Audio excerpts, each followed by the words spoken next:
My husband came home after a steamy night with my best friend. He was as satisfied as an elephant, but that liar had no idea what kind of boomerang was coming his way. Before I tell you how it happened, let's rewind a bit. While you get comfortable, write in the comments which city or country you're listening to this story from. We're really curious to know where you are right now. This winter seemed determined to make up for all the previous ones at once. It spared no one. The snow lay thick like a dense carpet, as if the sky itself had grown tired and decided to lie down and rest on the city. The small provincial town, like something cut out from an old postcard, was completely buried under a white fluff. Snowdrifts lined the roads like silent sentinels, and even the snowplows couldn't keep up. The plow passed once, and within minutes, the road was covered again with a new layer of snow.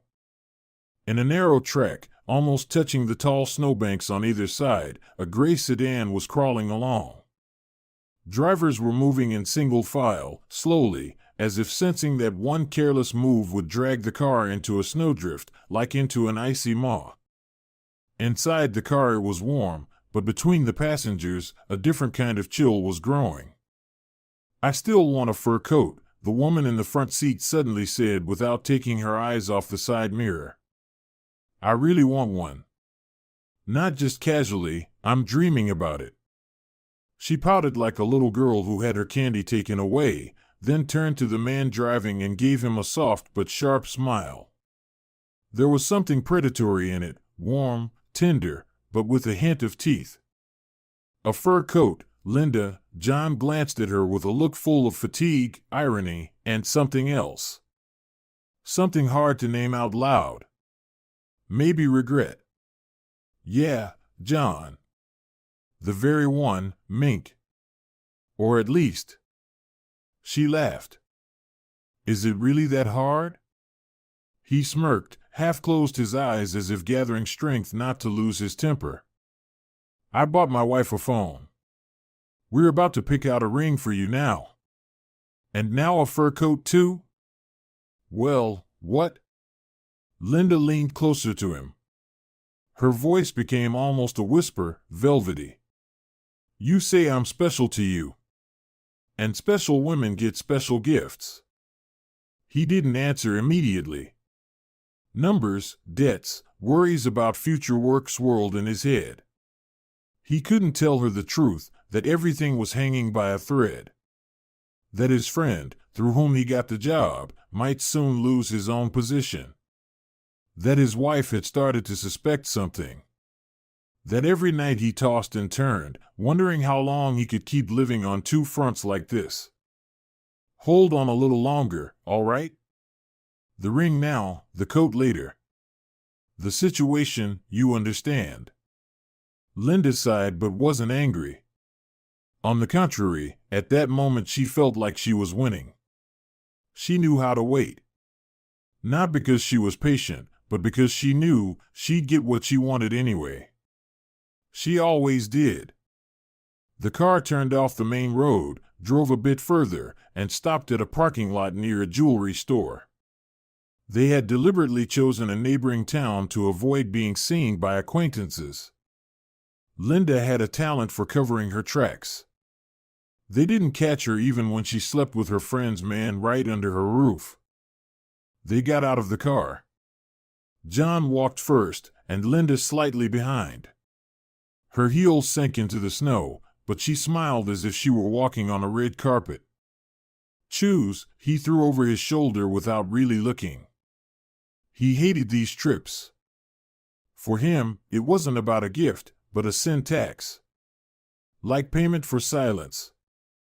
The more she asked for, the more he felt their relationship resembled a trade. And there was no love or passion in it, just a contract. Inside the store, the air was warm and smelled of perfume and glass. The salespeople bustled when they entered. Linda slowly looked over the displays. Nothing appealed to her, everything seemed somehow bland. Until her gaze fell on a ring shaped like a snake biting its own tail, an Ouroboros. She picked it up as if there was something personal in it. Something about herself. "This is it," she said quietly. "It's mine," Linda said. John didn't argue. Whatever. The main thing was that she'd shut up. When they got back in the car, Linda looked at the ring like a child staring at a toy she'd dreamed of for a whole year. John looked out the window where the snow was swirling again and thought, how did all this become his life? Once, he hadn't dreamed of fur coats, rings, or even mistresses. He wanted stability, a career, a home. And now he sat next to a woman who day by day drained more and more from him. And he didn't even know if he loved her. Linda gently traced the ring on her finger. It sparkled in the dim light of the car, as if pulsing in time with her heart. A heart that beat not from love or triumph, but also from pain. Because inside her lived two people, one who wanted to be needed, loved, protected, the other, ready to step over others to keep that illusion. "Beautiful, isn't it?" she asked, as if to herself, and leaned slightly against John, who silently kept his eyes on the road. He didn't even glance her way, just grunted. The smile faded from her face as quickly as it had appeared. But there was no hurt in her eyes.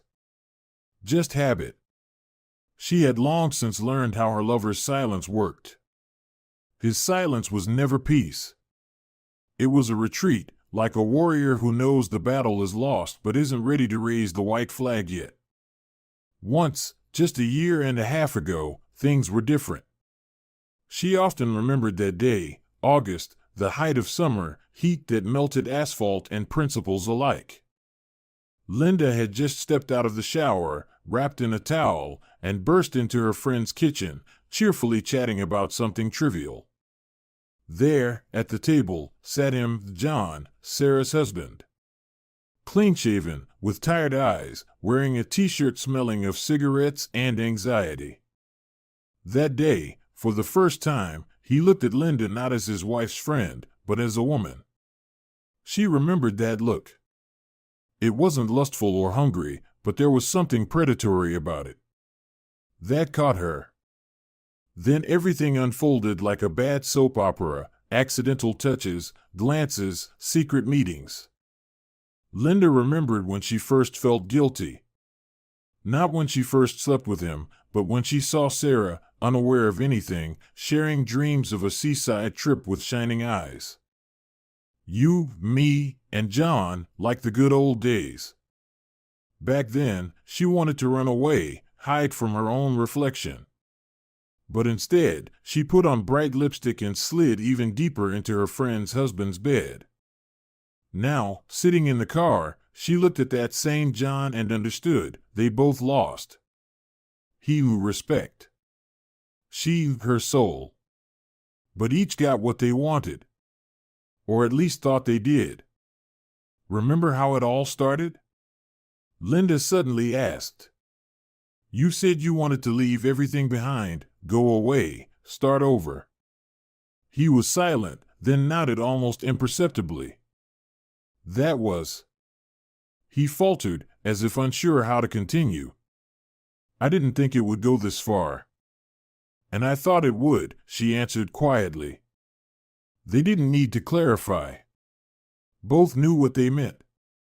She had known from the start where it was leading, but somehow believed she could wrest a piece of happiness from fate without paying the full price.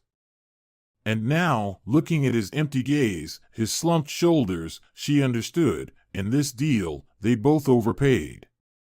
When they returned to the rented apartment he leased under the pretense of a temporary business trip, Linda first kicked off her boots, walked into the kitchen, and turned on the kettle.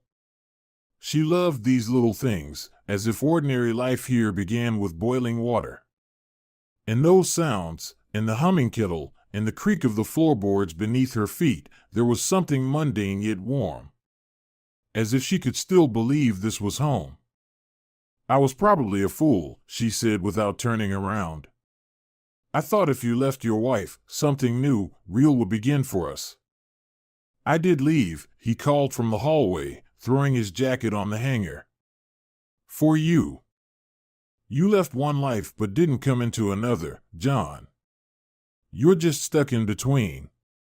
Like a suitcase without a handle, hard to carry, too sad to throw away. He didn't answer. She heard him go into the bedroom and collapse onto the bed. And that silence was reproach. And exhaustion. And admission, yes, you're right, I didn't manage it.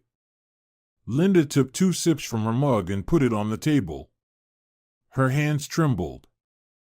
More and more often, she felt like her life was a theater with empty rows of seats. The stage was there, the costumes too. But nobody was watching. That night, as she was falling asleep, she dreamed of Sarah. Not angry, not shouting, on the contrary, calm. With a cup of tea in her hands, she sat across from her, looking with the kind of gaze only a devoted woman could have. And in that gaze was no blame. Only one question: why? Linda woke in a cold sweat. Outside the window, the snow was swirling, as if nature itself was trying to cover all the tracks. But the memories stubbornly remained. They needed no evidence, they lived inside. She got up, went to the kitchen, and turned on the kettle again. The circle closed. Sarah woke in silence. Such silence that even her own breathing seemed too loud. The apartment was chilly, the heating couldn't cope with the first strike of real winter, and a thin cold crept along the floor through her socks. She pulled on her robe, went into the kitchen, and mechanically turned on the kettle. Her movements were precise, practiced, like someone who had lived alone for a long time. Though technically she wasn't alone. She had a husband. Just not nearby, somewhere else, in another city, on a supposedly important business trip. Her phone lay on the windowsill. The screen blinked. A message from John. Late. Talk tomorrow. All okay. Love you. Sarah stared at the screen. I love you. That word was supposed to bring warmth, but instead, it felt like someone had hastily put a period at the end of a letter they hadn't finished reading. Mechanical. Out of habit. As if he wasn't writing it to her, but to some role she played, wife. She didn't reply, just looked out the window. The winter city under a mist of snow looked frozen in time. Buildings seemed to hunch from exhaustion. Cars crawled along the street. Inside her, it was the same gray, cold, dim. She ran her hand along the windowsill and suddenly remembered how years ago, in a winter just like this one, John had brought her coffee in bed. For no reason. Just because. He sat beside her, kissed her neck, and whispered, "You're my everything." She had believed him then. And maybe, back then, he believed it too. A lot had changed since. And she hadn't felt like everything in a long time. She tried to be patient. Even defended him to herself: work, exhaustion, it would pass, like tiredness, like winter. But something inside itched. Not suspicion, not even worry, intuition. He had become distant. Detached. And somehow guilty. And guilt, when felt sharply enough, always betrays a liar. At the editorial office where Sarah freelanced remotely, the words came slowly. Articles about relationships, trust, how to strengthen a marriage, each one stung like salt in an open wound. She felt like a hypocrite editing other people's lines. Honesty is the foundation of marriage. She deleted a misplaced comma, mentally adding, "And if there's no honesty, let there at least be a noble silence." To distract herself, Sarah signed up for yoga, bought a book, even tried keeping a journal. But on every page, his name slipped through: John. His absence was louder than his presence. One evening, lying in the bathtub, she stared at the ceiling, replaying moments from their life. Their first kiss. Their first fight. His broken leg. Her sleepless nights in the hospital.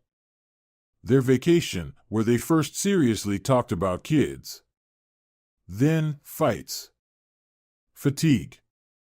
The slow fading of words. Their anniversary was approaching. 9 years. Almost 10. A beautiful number. Once, they had dreamed of flying to Europe for their 10th. For now, just celebrate the 9th together. John had said, a restaurant. Like before. Just you and me. Now, silence. Not a single mention. Not a single attempt to plan. That was the last straw. Sarah didn't like rash decisions. She was deliberate, attentive. But it's people like her, once they've made up their minds, who follow through without turning back. She took a small box from the shelf. Dark wood. Inside, silver cufflinks, engraved, "You plus me." An anniversary gift. He had once confessed he'd always wanted a pair. And she remembered. He smiled then, put his arm around her, kissed her temple. Now she doubted, did he deserve them? Still, the box went into her bag. Sarah packed quietly, so she wouldn't hear her own thoughts. She didn't tell anyone, not her mother, not her friend, not her co-workers. She just booked a ticket and closed the door behind her. As if stepping out to the store. But inside, everything shook, because she knew she wouldn't come back the same. On the train, she watched the world blur by. Villages, fields, stations. In her head, words she didn't know how to say. Questions she might never ask. Fear that she'd arrive and find someone else. Or no one. Or John, looking at her like a problem. She imagined him opening the door. Surprised, or not. And she realized, the scariest thing would be if he looked at her like a stranger, not angry, not loving, just as a passing figure from a former life. As the train slowed before arrival, Sarah pulled out her phone and opened their chat history. The last message from him. "Good night, sweetheart. We'll talk tomorrow. But we'll talk isn't the same as we'll meet." She put the phone away. The snow outside thickened, as if the city itself didn't want her to uncover the truth. But she knew she hadn't come for the truth. She had come for a decision. The city Sarah arrived in seemed faded from years of absence. Though she had never been here before, everything felt painfully familiar, like in a bad dream where landscapes blur, faces melt, and the air is thick and sticky like syrup. She left the station with one thought. Don't think. Don't analyze. Just walk to the address. The address John had, ironically, left in plain sight, and the browser history of their old laptop, likely in a rush or too sure she'd never check. But she did. Because a woman who senses coldness between the lines of a message, an absence of tone in the word love, and an unnatural pause before a call, can never just sit and wait. She walked as if something was guiding her. Not her feet. Not logic. Something else. Deeper. Unexplainable. Almost animal, like a beast tracking the lair of its enemy by scent. The taxi brought her to the right neighborhood, but the driver took a wrong turn. The GPS glitched, and they circled for 10 minutes through identical streets, where houses stood shoulder to shoulder like weary old men. Sarah tried not to look out the window, but her gaze kept catching on the details. An empty playground. A half-rotten bench. Graffiti, Chuck was here. Suddenly, she felt afraid. Not because the place was unfamiliar, but because everything around screamed how easy it would be to vanish here without a trace. By the time she reached the building, it was almost 6. The sky had turned to lead. Sleet lashed her face like a slap. The cold crept under her coat. From nerves and from the wind, her hands began to shake. One thought pulsed inside her. There's no going back. She stopped in front of the entrance. Cracked tiles. Peeling walls. The smell of dampness and decay. The intercom didn't work. She entered the code 3 times, and each time, she heard the same beep. She was about to turn back when she heard a child's laughter behind her. A little girl in a pink hat, holding her mother's hand, pressed the right button. The door clicked. Sarah slipped in behind them without looking back, whispering, "Thank you," as if to herself. Inside, the hallway was dark. A single bulb flickered. The stairs creaked. With every step upward, it became harder to breathe. Not physically, emotionally.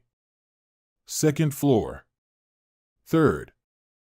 The steps felt like they were pulling her down.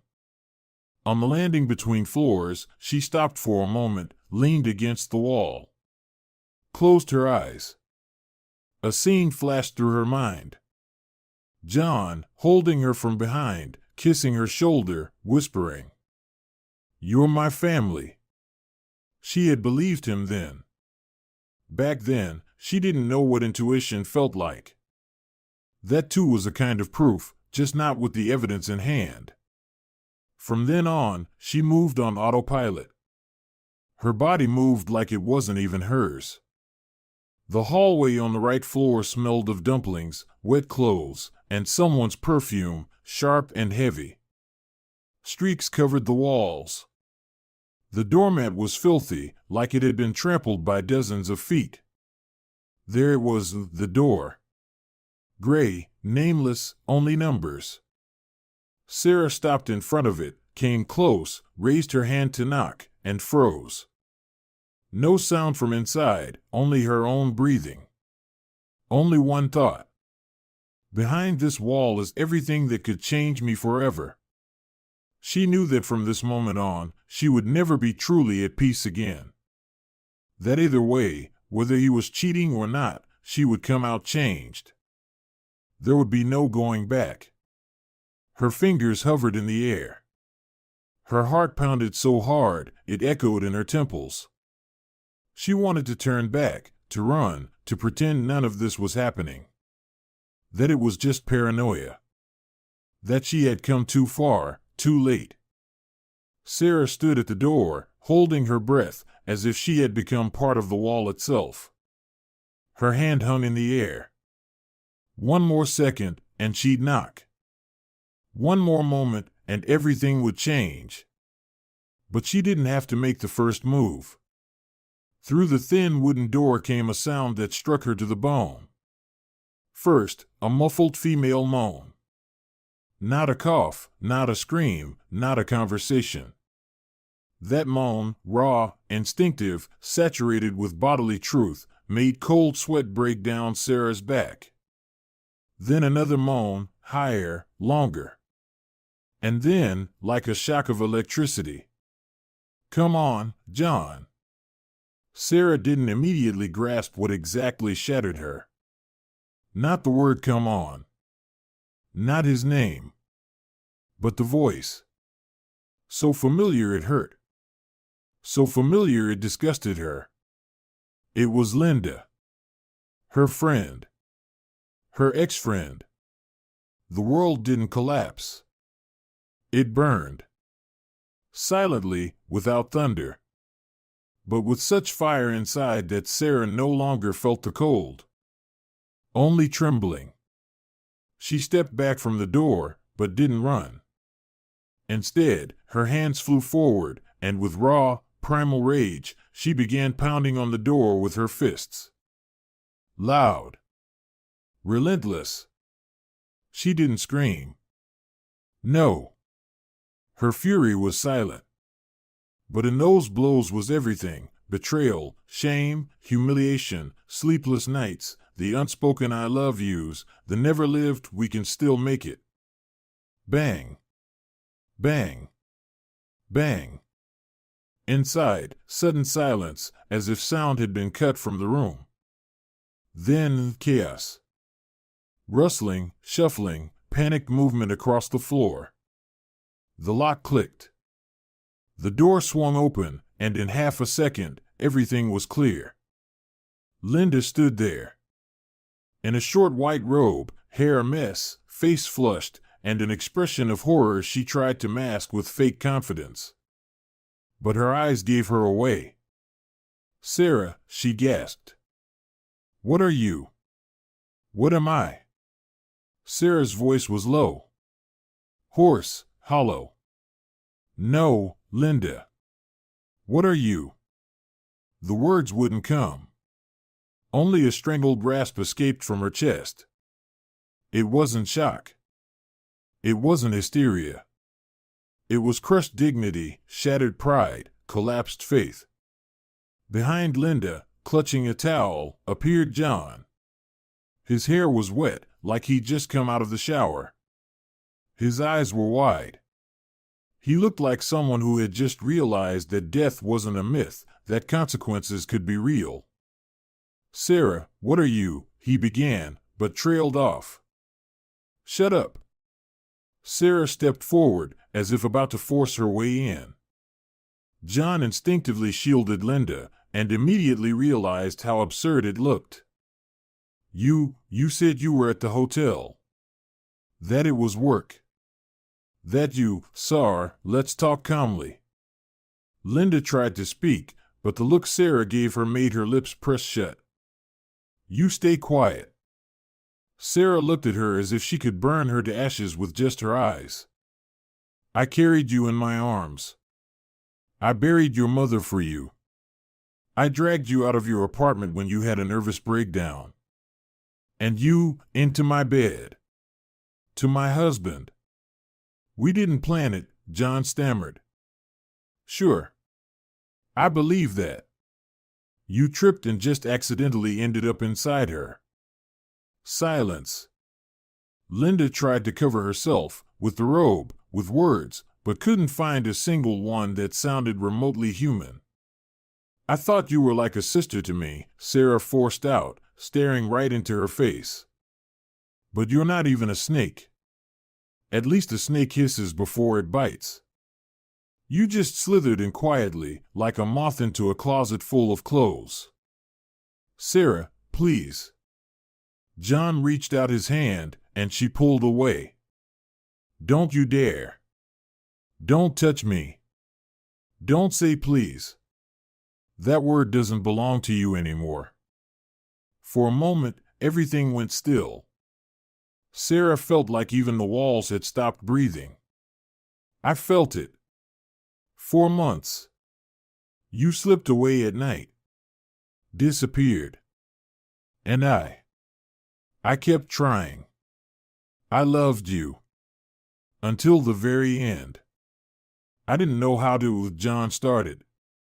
"You didn't want to know," Sarah took a step back. "If you wanted, you'd have done things differently.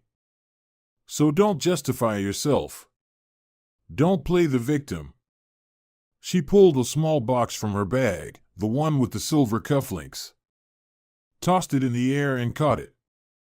Anniversary gift. With initials. She threw the box at John like a grenade. "Keep it. Or give it to her. She can melt it down, turn it into a ring. Doesn't matter anymore." She turned and left. Down the stairs, slowly, without tears. Because everything inside her had already burned. As soon as Sarah disappeared behind the door, it was as if everything lost shape. Even the air changed, turned thick and stale, like in a room that hadn't been aired in years, where someone had just shattered a mirror. Linda was still standing in the robe. But now, it no longer looked soft or seductive. It looked foreign. She looked foreign, even to herself. Her eyes darted around. All traces of superiority were gone. Only the foul realization remained. The mask had fallen off. John was the first to break the silence. "What have you done?" His voice was hoarse, like a chain smoker of 15 years. "What have I done?" Linda snapped. "You're the one who dragged me into this trap. You're the one who promised to handle everything. That you'd get divorced. That she'd never find out. We agreed to keep it quiet. To not make it public. You knew I couldn't afford problems right now." He paced the room like he was trying to find a way out, not of the situation, but out of his own skin. "You couldn't afford problems?" Linda stepped closer, eyes burning into him. "And what? I was just loving sitting in this dump. Cooking your dinners, listening to you text her good night.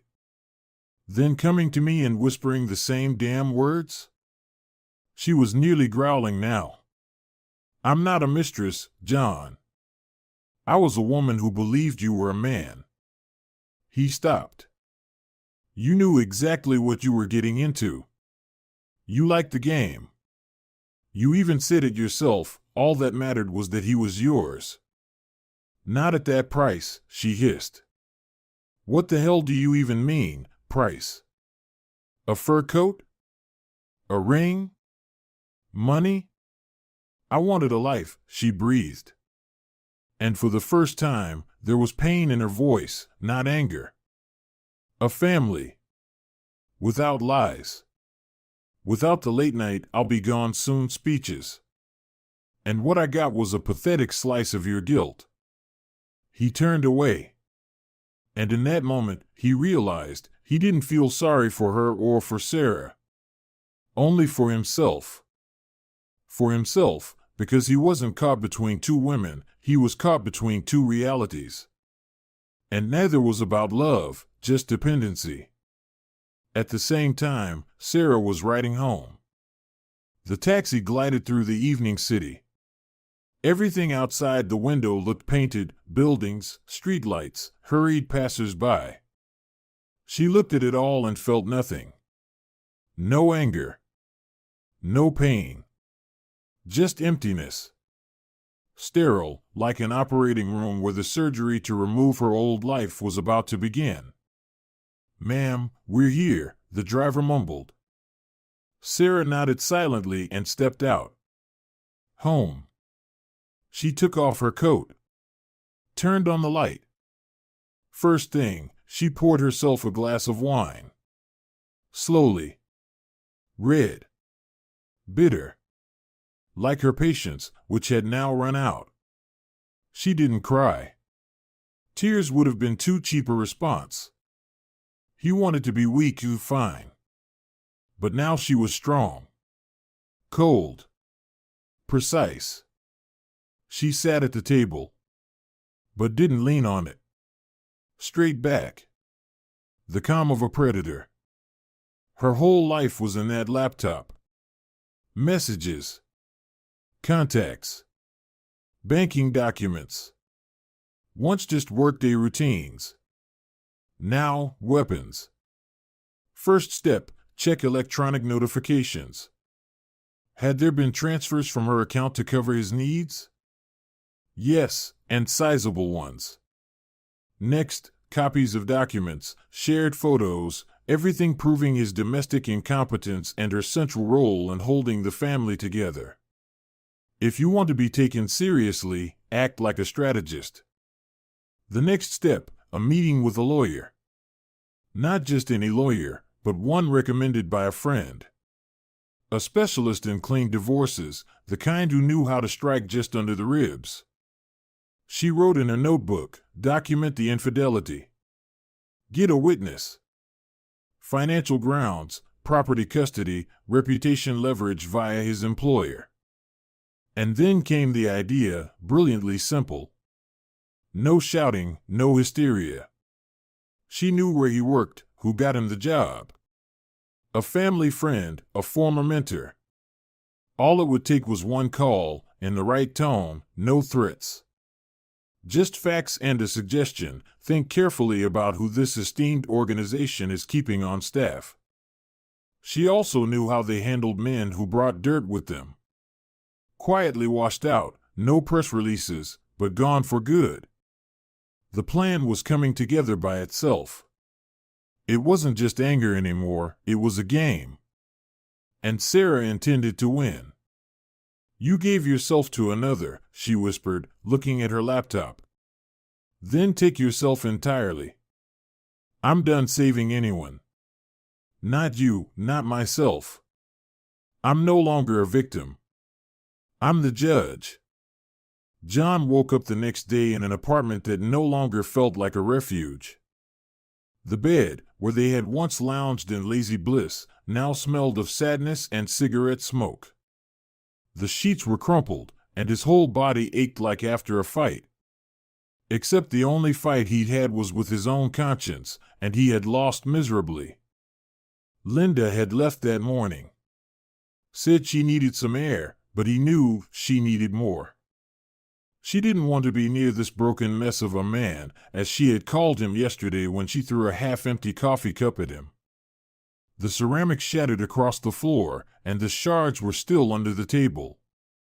John didn't clean them up, almost as if to remind himself, not everything can be put back together.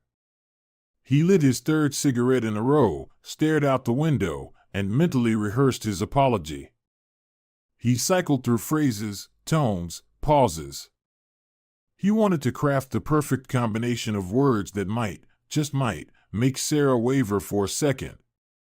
He even considered getting on his knees. Ridiculous. For a man who once thought of himself as an alpha, it felt like death. But right now, he would have done it. Scenes from their life flashed through his mind. How she slammed the washer door while he sat on the couch. How she read books, biting her lip. How she slept on her side, knees tucked in, always reaching for him with one hand. He didn't just miss her. For the first time, he realized what she had that no one else did: dependability, warmth, presence. And he traded all of that for adrenaline and the cheap thrill of novelty. "I'll get her back," he thought. "I'll fix everything. I just need the right approach." What he didn't know was that while he was crafting emotional speeches in his head, Sarah was already on the final stretch of her plan. Sarah's morning started early. With a cup of bitter coffee, a mirror where she lingered longer than usual, and a plan where every line now sounded like a command. The clock showed 9. Browser tabs were open with legal consultations, archives of electronic transfers, screenshots of conversations. Everything was neatly numbered: checklist, lawyer, documents, preparing the appeal to her husband's management. The next step: schedule the meeting herself. Yes, exactly that. She wasn't waiting for him to crawl back. She would be the one to propose the meeting. Calmly, without threats, without hysteria, but with the cold precision of a surgeon before the cut. She went to her lawyer Rachel, a woman around 40 with a sharp face and an even sharper mind. "Do you want to go all the way?" Rachel asked, flipping through the compiled materials. "I already have. Now I just need a graceful exit," Sarah replied. They talked for almost an hour.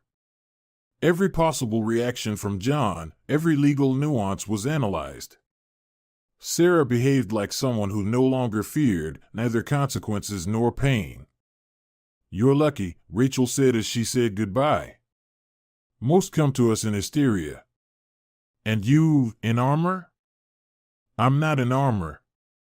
I'm just not stupid anymore," Sarah said shortly and left. Later at home, she sent John a brief message. "We need to talk. Evening. Coffee shop on the corner. I'll be there at 6 for sure. No emotions. Don't expect a hello. Just coordinates." The reply came almost immediately. "Thanks.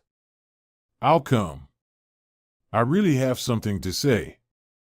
She leaned back in her chair, staring at the ceiling.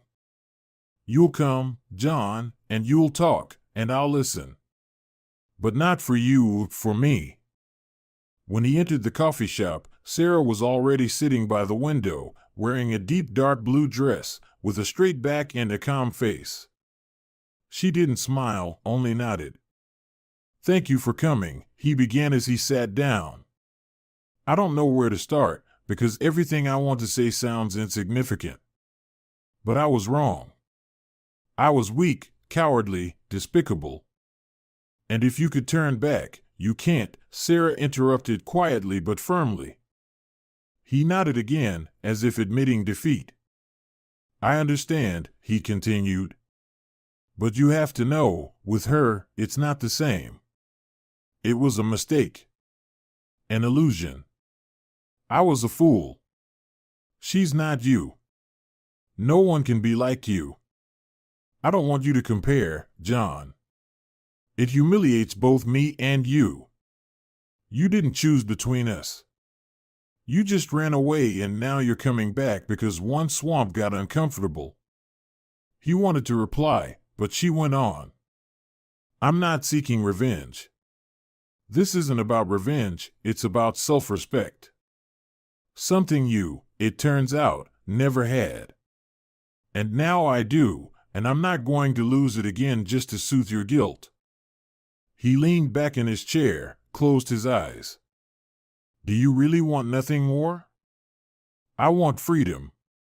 I want to look in the mirror and not see a fool who ignored the obvious. I want to live without pain. Without you." She took an envelope from her bag. "This contains everything about the divorce. No dirt, no scandals, just an end.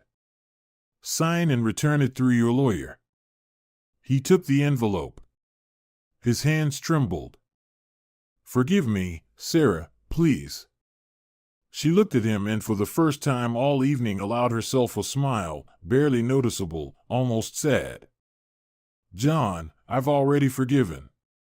That just doesn't mean we're together again." And then, just as she stood up to leave, something unexpected happened. Her voice sounded like a verdict, not angry, not cold, but firm and final. He lowered his gaze, as if seeing for the first time on his hands the marks. Not blood, no, but guilt that can no longer be washed away. She took her bag, adjusted her dress shoulder, straightened up, took a step back, and in that moment everything happened. A roar, the screech of tires, a broken scream. The glass window of the coffee shop exploded into shrapnel of tiny shards. The air screamed. Something heavy, noisy, deadly, like a devil who lost his brakes, a car, burst inside.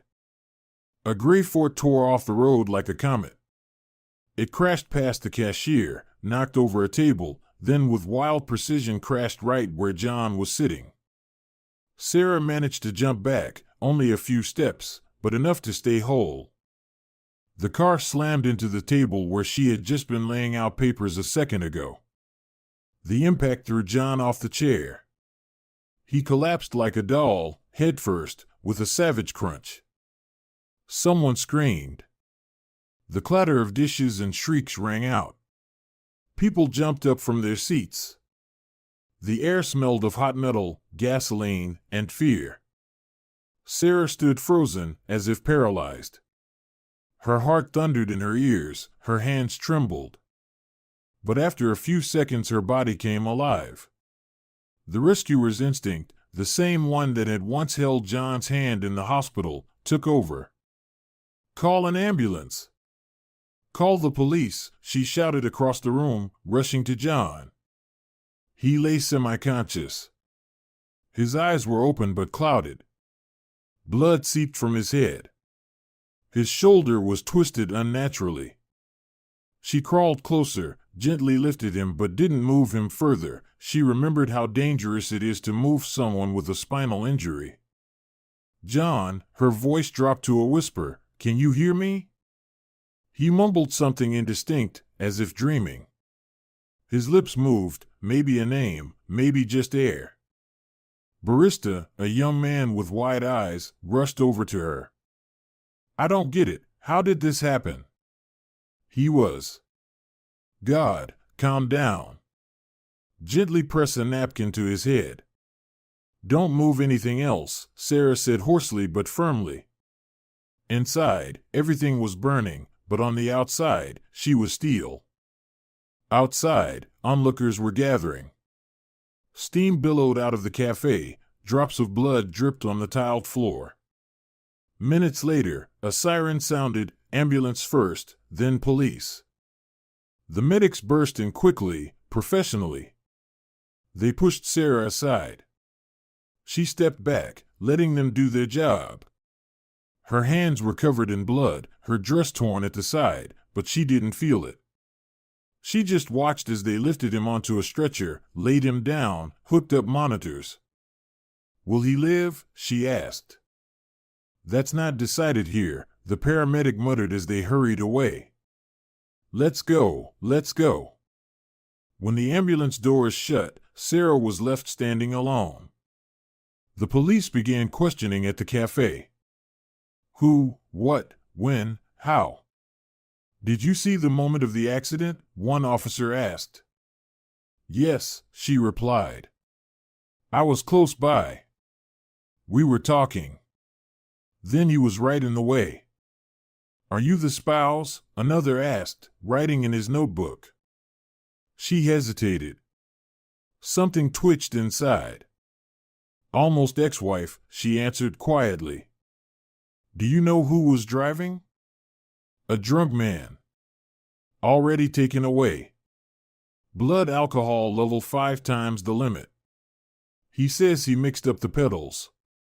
It's a miracle no one died. The officer spoke like it was just routine news, but it only made Sarah angrier. Mixed up the pedals. How can you mix up your life? She stayed at the cafe as a witness. Sat in a corner wrapped in a blanket someone gave her. Her mind was blank except for flashes, screeching brakes, John's body flying through the air, his voice whispering indistinctly, and blood. Too much blood. He deserved punishment. But not like this. Not this. Want some water? A receptionist girl asked, handing her a plastic cup. Sarah nodded and suddenly felt something shifting inside her again. She didn't cry or tremble. She just felt the old decisions clenching into a fist. Revenge is one thing, but sometimes life hits harder than any person. The hospital greeted Sarah with pale walls, the smell of bleach, and whispers behind closed doors. Everything seemed to hold its breath, waiting for a diagnosis, a chance, or a sentence. She passed the reception, gave her name, and the paramedic sighed, pointing her the way. 3rd floor, surgical ward. He's in intensive care. The doctors will talk to you. He can't right now, he's sedated. Her footsteps echoed in her temples as she walked. It felt like going to a funeral, though the person was still alive. Something inside her was already saying goodbye, to the John she had known, to herself beside him, to the past she buried yesterday with words, only for someone to dig it up today along with the concrete slab. The ward was behind glass. He lay under in 4, hooked to monitors, with a bandage on his head and his chest wrapped. His face was pale but intact. Yet he looked not alive, but like an exhibit, a witness. That's what remains when everything falls apart. While she stood there, a doctor approached. Middle-aged, with wrinkles as if from constant squinting, with the face of someone who had seen worse and still wasn't used to it. Are you a close relative? Almost ex-wife, Sarah replied. But he has no one else. The doctor nodded, speaking calmly, without any clinical coldness in his voice. The impact struck the lower part of the spine. The vertebrae are displaced. We performed emergency stabilization, but the spinal cord injury is already confirmed. He will live, but walking. He hesitated. The chance is extremely low. Very low. How low? Very. Sarah tried to keep her voice steady, but it cracked. Almost zero. He will remain paralyzed from the waist down. We are doing everything possible, but you have to be prepared. Ready, she repeated the word silently, as if testing how it sounded inside her. Ready for what? To be his caregiver, to watch him slowly fall apart, or to rebuild everything again, but no longer as a couple, rather as a guardian and a patient. Can I have a little time? She asked. Of course, the doctor nodded. He will regain consciousness by evening, but if you want, you don't have to wait. You don't have to wait. That phrase rang in her ears. Like a challenge, a release, an opportunity to leave forever. Sarah went out into the corridor, sat on a bench, took out her phone, silently scrolled through her contacts, and pressed call. Linda answered on the third ring. Yes, he's in the hospital, Sarah began.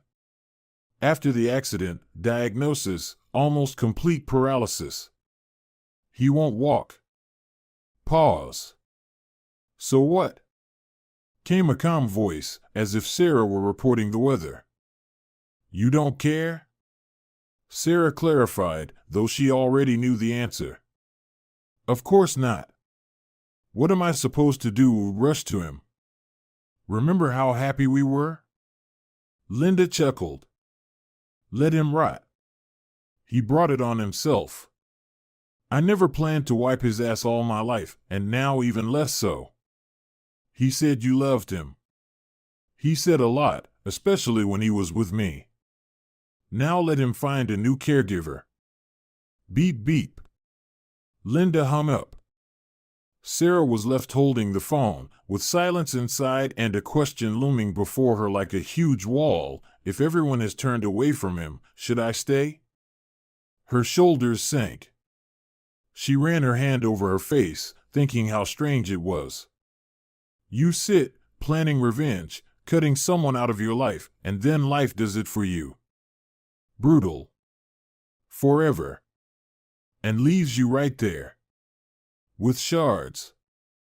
Scenes floated in her mind, how he laughed, how he slept with his forehead pressed to her collarbone, how he lied, how he begged, how he betrayed, and how he was silent when she needed to hear anything.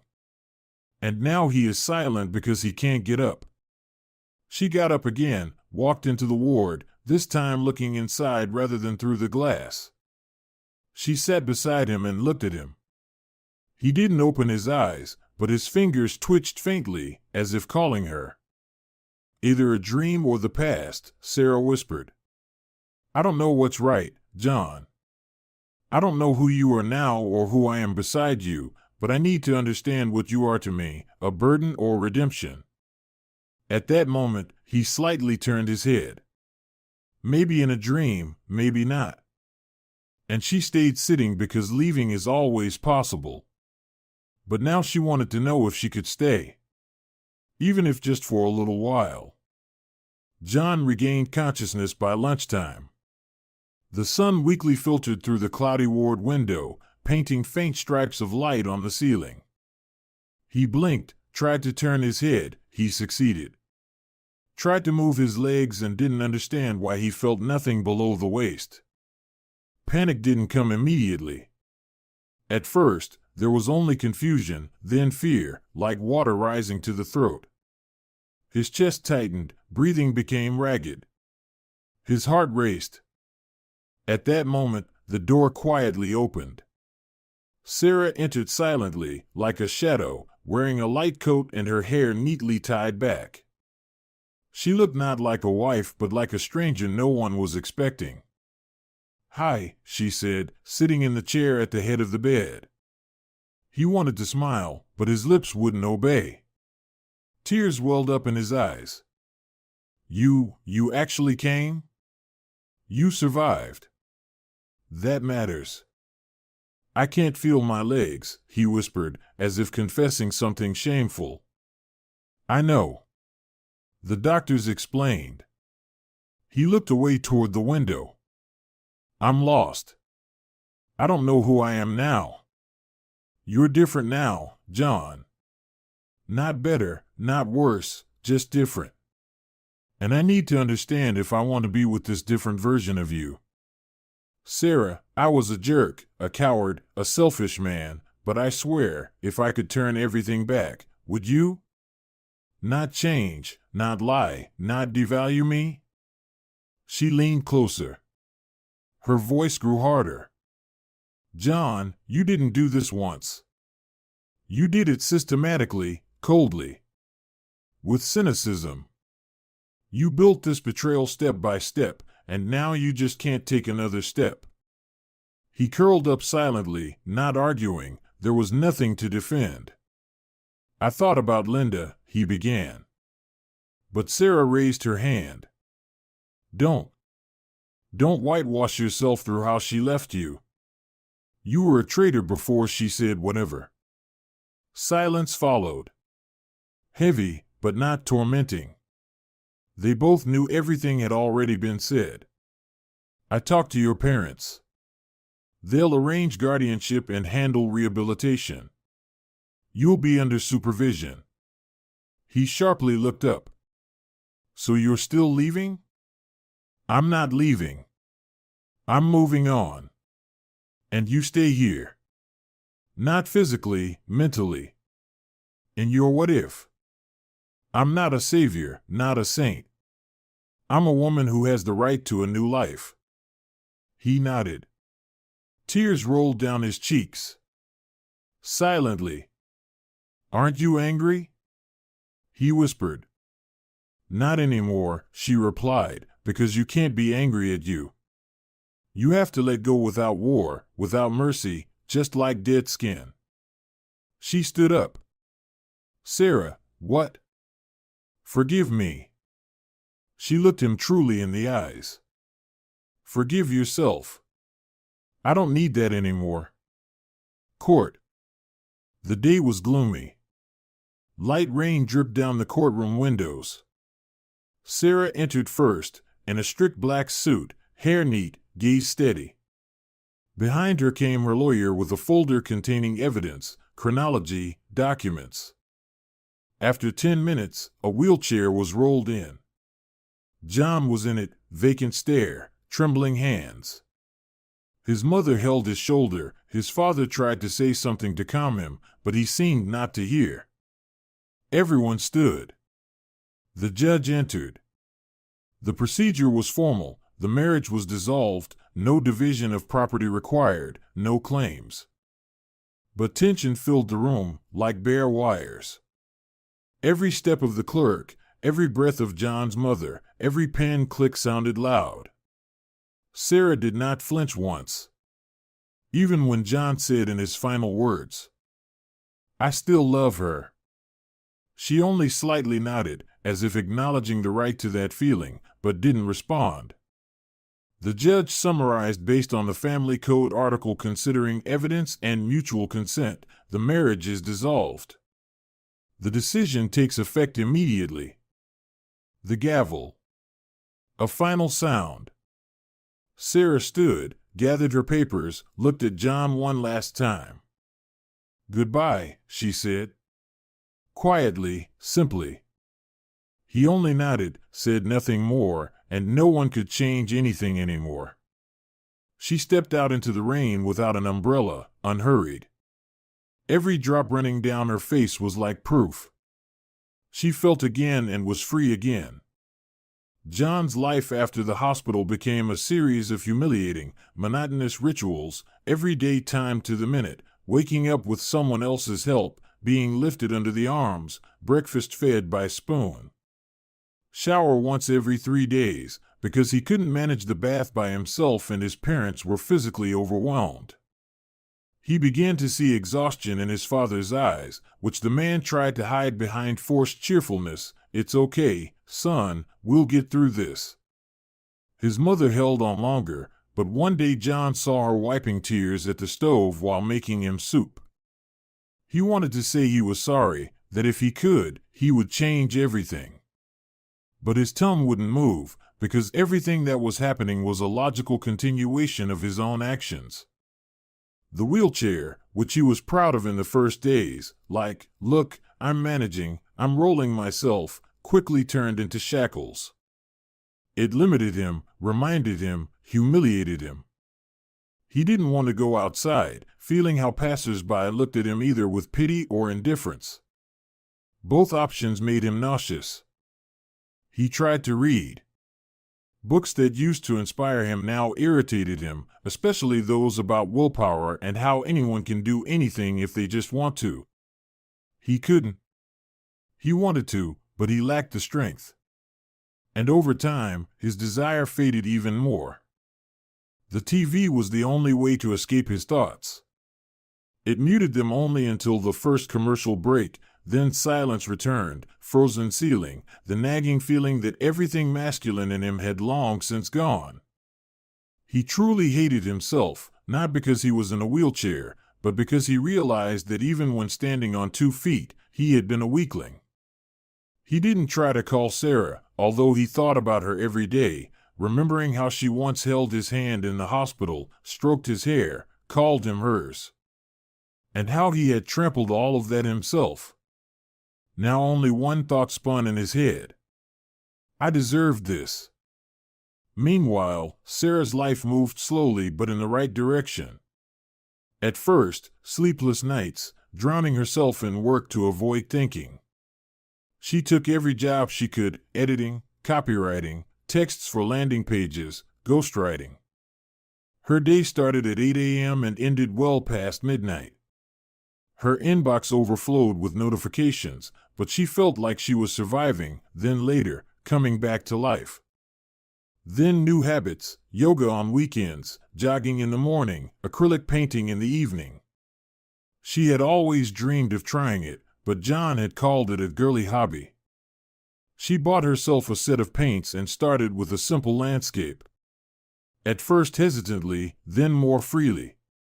One day she realized she had been sitting at the easel for 4 hours straight and was smiling for no reason for the first time in a long while. Her friends noticed the changes. They invited her to a girls' night, no drama, just a warm evening with wine and cake, no talks about men. Just women laughing. Sarah laughed too and suddenly realized she no longer felt cheated. She was simply free. One day, an old acquaintance from university messaged her on social media. By chance, an old friend from the same faculty. Word to word, messaging, then coffee with no strings attached.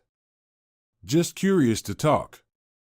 He turned out to be pleasant, calm, a good listener who didn't brag or push. They met again, then again. Nothing romantic, but warm. Sarah made no plans, didn't look for new love. She simply lived, not afraid to wake up alone, not clinging. And that feeling of independence turned out to be the sweetest. Now she woke up in the mornings not with anxiety, but with a light expectancy, what will today bring? Meanwhile, John sat by the window. In his hands, a TV remote he didn't even turn on. The street was noisy, spring was taking hold. People lived, ran, laughed, while he watched and thought. This is rock bottom. I didn't hit bottom when my legs gave out, but when I realized, nobody's waiting for me anymore. He looked at his hands, at his helplessness, and only one thought throbbed in his mind. This isn't punishment, it's a price, and I'll pay it. Alone. Time doesn't heal, it just gives space to rebuild. Alone on wheels with a shadow of the old me, but with a new perspective. Different, with empty hands, but a clear conscience.